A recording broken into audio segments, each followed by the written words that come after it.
अब ये एक नई समस्या है। अब भाई आजकल तो किसी से कहने का कोई जमाना ही नहीं रहा। क्यों साहब? 10 सुननी हो तो एक कहो, सही है ना? गलत, गलत है। 10 क्या 1000 भी सुना दे, हमने आचार्य की सुनी। अपने आप को इतना क्यों प्रमुख रखते हो? इसी ग्रंथ में आचार्य ने हजारों दफे ग्याया गूं ग्याया गूं ग्याया गूं ग्याया गूं बोला है, हमने सुनी। तो हमने आचार्यों की नहीं सुनी तो हमारी कोई नहीं सुनी, इसमें कौन सी बड़ी बात है?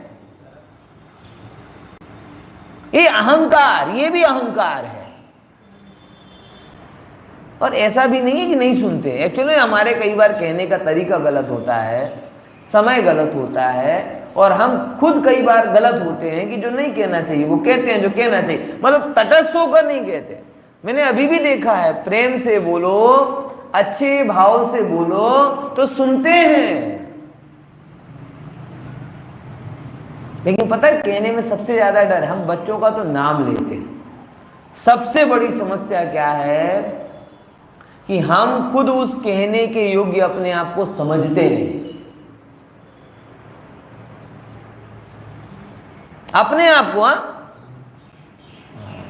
और ये सब नहीं कहने वाली बात धर्म में ही होती है, संस्कारों में ही होती है।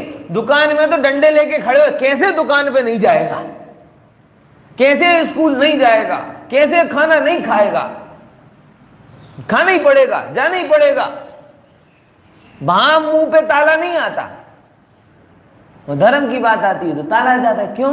क्योंकि फिर डर लगता है, अगर ज्यादा धर्म करने की बात हमने कह दी तो बच्चा हमसे ही कहेगा आप कौन सा कर रहे हो। तो हमें अपने आप को बदलना पड़ेगा। तो बच्चों पे तो हम दोष देते, बच्चों पे तो दोष देते हैं, वास्तव में तो हम उस बात को छेड़ने नहीं चाहते,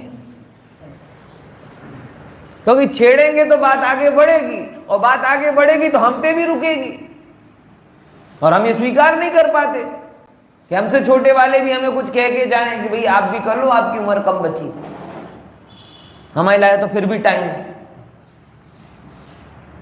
और अगर कह दिया किसी ने तो फिर वो अंदर में आपे से बाहर। इसीलिए क्या करो, छेड़ो ही मत, छेड़ो ही मत।